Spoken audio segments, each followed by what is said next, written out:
നമുക്ക് വേണ്ടി എല്ലാ കാര്യവും നമ്മളെ കുട്ടികളെ ടീം ഉണ്ടാക്കിയത് നമ്മളെ ഫിറോസാറാണ്.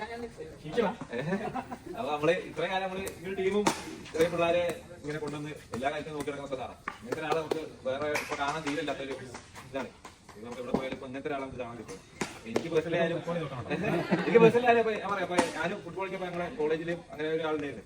എനിക്ക് മുപ്പത് ഭയങ്കര പേഴ്സണൽ താല്പര്യം ഒരു പിന്നെ ഞങ്ങൾ എപ്പോഴും സെമി ഫൈനലിൽ തോക്കും.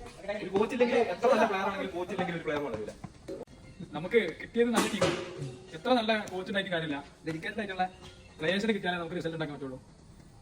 പിന്നെ ഭാഗ്യത്തിന് അല്ലെങ്കിൽ ദൈവത്തിന്റെ അനുഗ്രഹത്തിൽ നമുക്ക് കിട്ടിയ ടീം അടിപൊളിയാണ്. എന്നെക്കാളും ഡെഡിക്കേറ്റഡ് ആയിട്ടുള്ള കൂടാതെ നമുക്ക് എന്തും നമ്മൾ മനസ്സിൽ ആഗ്രഹിക്കുന്ന കാര്യങ്ങൾ നമ്മളെക്കാളും മുമ്പ് മനസ്സിലാക്കിയിട്ട് നമ്മളെ സപ്പോർട്ട് ചെയ്യാൻ മോഹൻ സാറുണ്ട്. അപ്പോൾ ആ ഒരു സപ്പോർട്ട് കൂടിയാണ് നമ്മൾ റിസൾട്ട്. ഇത് നമ്മളൊരു ടീമിന്റെ വിജയമാണ്. കാരണം കുട്ടികളാണെങ്കിലും ആസ് എ കോച്ച് എന്ന രീതിയിൽ ഞാനാണെങ്കിലും നമ്മുടെ മെന്റർ എന്ന രീതിയിൽ നമ്മുടെ മോഹൻ സാറാണെങ്കിലും ഒക്കെ എല്ലാവരും ഒരു ടീമായിട്ട് പ്രവർത്തിക്കുന്നതിനെ കൊണ്ട് മാത്രമാണ് ഈ ഒരു റിസൾട്ട് എന്ന് പറയുന്നത്. അപ്പോൾ എല്ലാവർക്കും ഒരിക്കൽ കൂടി താങ്ക് യു.